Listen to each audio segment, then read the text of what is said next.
नमस्कार दोस्तों, स्वागत है आपका हमारे YouTube चैनल ज्ञान गंगा में। प्रिय दर्शकों, आपका अपने चैनल में स्वागत करते हैं। दोस्तों, आज मैं आपके लिए एक ऐसी कहानी, एक ऐसा प्रसंग लेकर आया हूं जो काफ़ी अच्छा है और इस कहानी को सुनकर आप काफ़ी रोमांचक भी होंगे और काफ़ी आश्चर्यचकित भी होंगे कि ऐसा भी हो सकता है। तो दोस्तों, ये एक टिटहरी पंछी की कहानी है। वेद पुराण शास्त्रों से ली गई कहानी है, कोई मनगढ़ंत कहानी नहीं है। काफ़ी लोग कहते हैं कि हमारी कहानियाँ मनगढ़ंत हैं। दोस्तों, हमारी कहानियाँ मनगढ़ंत नहीं होती हैं। हमारी कहानियाँ वेद पुराण शास्त्रों से ली गई कहानियाँ होती हैं। आप इन पर यकीन करना सीखिए और इन कहानियों से प्रेरणा लेकर अपने जीवन में आगे बढ़ना सीखिए, अपने बच्चों को आगे बढ़ाना सीखिए। दोस्तों, अगर आप हमारे चैनल पर नए मेहमान दर्शक बनकर आए हैं तो आप हमारे चैनल को सब्सक्राइब कीजिए, बेल आइकन को प्रेस कीजिए ताकि आने वाली वीडियो का नोटिफिकेशन सबसे पहले आपको मिले और आप उस वीडियो का पूरा भरपूर फ़ायदा उठा सकें और ज्ञानवर्धक बातें आप हमारी वीडियो से सीख सकें। दोस्तों, हम अपनी वीडियो में हमेशा आपके ज्ञान को बढ़ाने की कोशिश करते हैं, आपको एक अच्छे रास्ते पर लाने की कोशिश करते हैं, आपके बच्चों को एक अच्छे संस्कार की ओर ले जाते हैं ताकि आपके बच्चे अच्छे संस्कार में जाएं, अच्छे माहौल में ढलें, अच्छे माहौल में उठना बैठना सीखें। तो इस तरह की कहानियां आपको हमारे चैनल पर मिलती हैं। दोस्तों, ये कहानी एक टिटहरी पक्षी की है।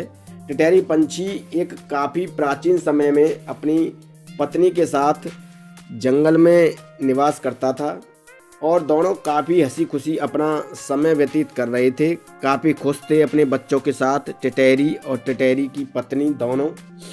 अब एक दिन टिटहरी अपनी पत्नी से कहता है, टिटहरी की पत्नी जो है वो अपने पति से कहती है कि तुम ऐसा करो, टिटहरा के कहीं से खाने का बंदोबस्त करके लाओ और मैं अंडों पर बैठी हूँ और तुम दूर दूर तक जाओ और भोजन का प्रबंध करके लाओ। टिटहरा जो है जंगल में काफ़ी जाता है, घूमता है और भोजन का प्रतिदिन प्रबंध करके लाता है टिटहरी के लिए और अपने लिए, क्योंकि टिटहरी के अंडे हो चुके थे और वो अपने अंडों पर बैठी हुई थी तो उसे भी खाना चाहिए था। तो टिटहरी से एक दिन टिटहरा कहता है कि टिटहरी, मैं काफ़ी परेशान रहता हूँ और अकेला मैं इतने खाने का प्रबंध नहीं कर सकता, तुम ऐसा करो, मेरे साथ चला करो, तो हम दोनों काफ़ी अच्छा खाने का प्रबंध करके लाएंगे और जब हम खाने का प्रबंध करके लाएंगे तो अपने बच्चों के लिए भी लेकर आएंगे, क्योंकि हमारे बच्चों को भी अब प्रतिदिन खाना चाहिएगा। जब अंडों से हमारे बच्चे बाहर निकल आएंगे तो हमारे बच्चों के लिए भी खाना चाहिए। तो टिटहरी जो है टिटहरा की बातों को समझ जाती है और वो इस बात पर राजी हो जाती है कि हम दोनों ही अब खाने की तलाश में जाया करेंगे अपने अंडों को छोड़कर। और यह बात में सहमति बनते ही दोनों अगले दिन से खाने और भोजन की तलाश में निकल जाते हैं, टिटहरी और टिटहरा दोनों। जब वो वापस लौटते हैं शाम के टाइम तो उन टिटहरी और टिटहरा के जो बच्चों के अंडे थे वो अंडे वहाँ पर नहीं मिलते हैं। टिटहरी काफ़ी दुखी हो जाती है, काफ़ी परेशान हो जाती है और वो टिटहरा को काफ़ी बुरा भला कहती है कि तुम खुद चले जाते, मैं अंडों पर बैठी रहती, मेरे अंडे तो गायब नहीं होते, मेरे अंडे तो ख़राब नहीं होते, पता नहीं हमारे अंडों को कौन खा गया, कौन ले गया, किसकी नज़र लग गई और मैंने तो अपना जो कुछ कमाया था, जो कुछ पैदा किया था वो सब खो दिया। इस तरीके से वो रुदन मचाती है और विलाप करती है टिटहरी, जो कि टिटहरा की पत्नी थी, उन बच्चों की माँ थी, वो जो अंडे थे वो टिटहरी पंछी के थे। तो दोस्तों, टिटहरी पंछी काफ़ी मायूस और काफ़ी परेशान हो जाती है। तो फिर दोनों ने अनुमान लगाया कि हो सकता है कि हमारे अंडों को समुद्र ने खा लिया हो, समुद्र में हमारे अंडे चले गए हों। तो वो समुद्र देवता से जाके आग्रह करते हैं कि हमारे अंडे आपके समंदर के अंदर आ गए हैं, आप हमारे अंडों को दे दीजिए, हमारे अंडों में से अब जल्द ही बच्चे निकलने वाले हैं, नहीं तो हमारा जीवन बर्बाद हो जाएगा। हमारी जो मेहनत और तपस्या थी, जो हमने अंडे पैदा किए थे अपने बच्चों के लिए कि हमारे बच्चे इनमें से निकलेंगे, वो अंडे नष्ट हो जाएंगे। तो समुद्र देवता ने कहा, देखो टिटहरी, मैं एक इतना विशालकाय समुद्र हूँ और तुम एक मामूली सी पंछी हो, मुझ पर तुम ये आरोप न लगाओ, मैं तुम्हारे अंडों का भला क्या करूँगा, मेरे पास तुम्हारे अंडे नहीं हैं, तुम अपने अंडों को किसी और जगह जाके तलाश करो। ऐसी बात समुद्र देवता जो है उस टिटहरी पंछी से कहते हैं। फिर भी टिटैरी पंछी काफ़ी परेशान हो जाती है और टिटैरी का पति जो टिटैरा था वो भी काफ़ी परेशान हो जाता है। तो उन दोनों ने क्या दृढ़ निश्चय लिया कि हम समंदर के सभी पानी को सुखा देंगे और समुद्र के सभी पानी को सुखाकर अपने अंडों को समुद्र में से निकालेंगे, क्योंकि हमारे अंडे समुद्र के पास ही हैं, समुद्र के अंदर हैं। ऐसा वो जो है टिटैरा और टिटैरी दृढ़ निश्चय करते हैं और अपनी चोंच से उस समुद्र में से पानी निकालने लग जाते हैं। पर प्रिय दर्शकों, पानी तो इतना ज़्यादा था समुद्र में कि वो कभी सूख ही नहीं सकता था। वो जितना पानी निकालते उतना पानी और बढ़ जाता, जितना निकालते उतना और बढ़ जाता। इस तरीके से समुद्र में से वो पानी निकलता ही नहीं था। अब टिटैरा और टिटैरा की पत्नी जो थी काफ़ी परेशान हो गए कि अब इस पानी को हम कैसे निकालें, और ये पानी जब तक नहीं निकलेगा, जब तक हमारे अंडे नहीं दिखेंगे, और हमारे अंडे नहीं दिखेंगे तो हमारे बच्चों का जन्म कैसे होगा। हमारी तो पूरी मेहनत बर्बाद हो गई, अब हम करें तो क्या करें। इस तरीके से जो है रुदन मचाती है टिटैरी। टिटैरा जो है टिटैरी को किसी तरीके से शांत करता है, समझाता है, बुझाता है, कहता है कोई बात नहीं, मेहनत करेंगे, प्रयास करेंगे, समुद्र में से पानी को निकालेंगे और अपने अंडों को वापस लाएंगे। तो इस तरीके से टिटैरा जो है टिटैरी रोज़ प्रयास करते हैं पानी निकालने का, पर पानी नहीं निकलता है। और जब एक दिन श्री हरि नारायण विष्णु भगवान जी यह सब देख रहे थे अपनी आँखों से, तो वो काफ़ी प्रसन्न हो जाते हैं उनकी इस मेहनत पर और उन्हें साक्षात दर्शन देते हैं और कहते हैं, अरे टिटैरी, अरे टिटैरा, तुम ये क्या कर रहे हो? तुम जानते नहीं समुद्र इतना विशालकाय है और इस समुद्र को तुम कैसे सुखा सकते हो। तब वो अपनी व्यथा श्री हरिनारायण विष्णु भगवान जी को बताते हैं, तो उन्हें भी दया आ जाती है उनका परिश्रम देखकर, उनकी लगन देखकर, उनकी मेहनत देखकर। और वो समुद्र देवता से कहते हैं कि समुद्र देवता, कुछ देर के लिए आप पीछे हट जाओ, इनके जो अंडे हैं इन्हें दे दो। समुद्र देवता जो थे श्री हरि नारायण विष्णु भगवान जी की बात को नहीं टाल सकते थे, उन्होंने रास्ता दे दिया और अंडे भी उसमें से निकल आए। अब टिटैरी और टिटैरी का जो पति था टिटैरा, दोनों काफ़ी खुश हो गए और अपने अंडों को लेकर अपने घोंसले में चले गए। पर मित्रों, जब वो अंडे लेकर आते हैं घोंसले में, तो अंडे इतने मजबूत हो जाते हैं कि वो काफ़ी चौंच मारने के बाद भी वो अंडे फूटते नहीं हैं। वो अंडे एक तरीके से पत्थर के हो जाते हैं। वो अंडे किसी भी तरीके से फूटने में नहीं आते हैं, ना ही टिटैरा पर और ना ही उस टिटैरी पर। अब दोनों काफ़ी मायूस और परेशान हो जाते हैं कि इन अंडों को हम कैसे फोड़ें, कैसे हमारा बच्चा जो है इन अंडों से बाहर निकलेगा और कैसे हमारे बच्चों का इस अंडे के बाहर आके जन्म होगा। वो इस तरह काफ़ी सोचने लगते हैं, काफ़ी परेशान होने लगते हैं। तो उन्हें फिर श्री हरिनारायण विष्णु भगवान जी की याद आती है, तो वो वहाँ से उड़ान भरते हैं विष्णु भगवान जी के लिए। विष्णु भगवान जी के आसन पर जाकर, स्थान पर जाकर वो उनसे गुहार लगाते हैं कि हमारे अंडे इतने मजबूत हो चुके हैं समुद्र के पानी में गिर के कि वो अब हमसे फूट नहीं रहे, और हमें अब अंडे नहीं फूटेंगे तो हमारे बच्चों का जन्म कैसे होगा। हमारे अंडों को फोड़ने का कोई प्रभु आप उपाय बताएं।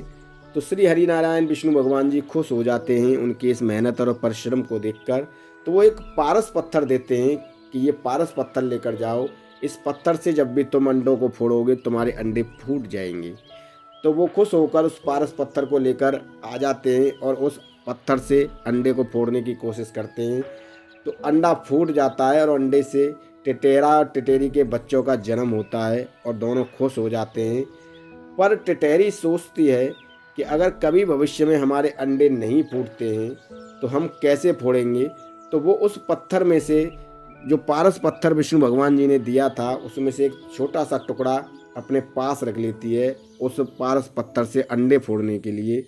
मित्रों, प्रिय दर्शकों, जब टिटैरी अपने बच्चों को जन्म देती है और उसके अंडे होते हैं, तो आज भी उसके अंडे इतने मजबूत होते हैं कि वो एक पारस पत्थर से फोड़ने पर ही फूटते हैं, उसकी चोंच से वो अंडे नहीं फूटते हैं। और ये एक बहुत ही ज्ञानवर्धक बात मैं आपको बता रहा हूँ कि अगर अक्सर लोग पारस पत्थर की तलाश में घूमते हैं कि हमें कहीं पारस पत्थर मिल जाए, तो कभी भी जब भी टिटैरी अपने बच्चों को जन्म देती है तो उसके अंडे 20 दिन बाद फूटते हैं।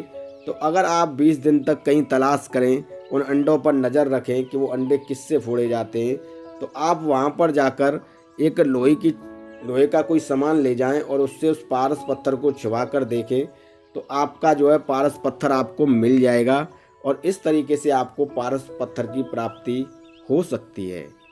तो दोस्तों, ये थी पारस पत्थर का राज और टिटेरी के बच्चों का जन्म, कि टिटेरी के बच्चों का जन्म कैसे होता है, किन कठिन परिस्थितियों में टिटेरी अपने बच्चों को जन्म देती है और किस तरह टिटेरी के अंडे समुद्र में गिर जाते हैं। तो श्री हरिनारायण विष्णु भगवान जी टिटेरी और टिटेरा के परिश्रम को देखकर, उनकी मेहनत और लगन को देखकर उन अंडों को वापस लाते हैं और फिर इसके बाद वो एक पत्थर देते हैं, पारस पत्थर जिसे कहा जाता है, और उस पारस पत्थर की मदद लेकर टिटेरी और टिटेरा अपने अंडों को फोड़ते हैं और उन अंडों में से बच्चों का जन्म होता है।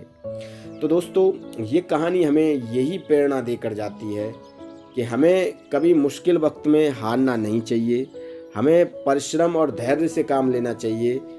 श्री हरि नारायण विष्णु भगवान जी हमारी हर मुश्किल को आसान कर देंगे। जो उनकी शरण में चला जाता है वो कभी मायूस नहीं होता है, वो व्यक्ति कभी परेशान नहीं हो सकता जो श्री हरि नारायण विष्णु भगवान जी की शरण में चला जाएगा।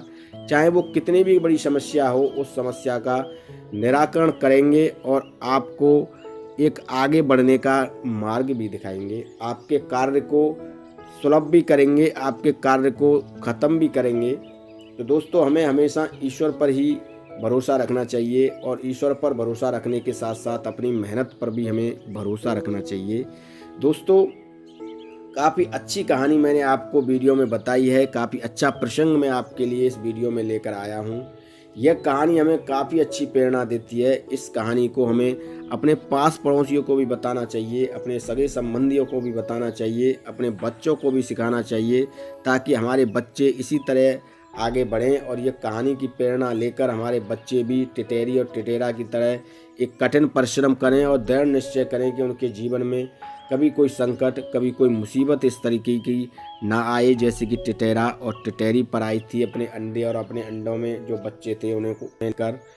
तो दोस्तों, ये कहानी काफ़ी अच्छी प्रेरणा देती है। आप इस कहानी से प्रेरणा लेकर अपने जीवन को दृढ़ और सशक्त बना सकते हैं और अपने बच्चों को भी अच्छे भविष्य की तरफ ले जा सकते हैं। ये कहानी आप अपने बच्चों को ज़रूर सिखाएं और अगर आपको कहानी पसंद आई हो तो अपने सोशल मीडिया पर सभी फ्रेंड और दोस्त और मित्रों को शेयर करें, ताकि वो भी इस तरह की कहानी का आनंद उठाएं और इस तरह की ज्ञानवर्धक कहानी वो हमारे चैनल पर प्रतिदिन देखें। इसके अलावा दोस्तों, अगर आप हमारे चैनल पर नए मेहमान दर्शक बनकर आए हैं तो आप हमारे चैनल को सब्सक्राइब कीजिए, प्यारे प्यारे कमेंट कीजिए और बेल आइकन को प्रेस कीजिए, ताकि हमारी आने वाली वीडियो का नोटिफिकेशन सबसे पहले आपको मिले और आप इस तरह की वीडियो का भरपूर फ़ायदा उठा सकें और इस तरह की ज्ञानवर्धक कहानी आप हमारे वीडियो में प्रतिदिन देखते रहें।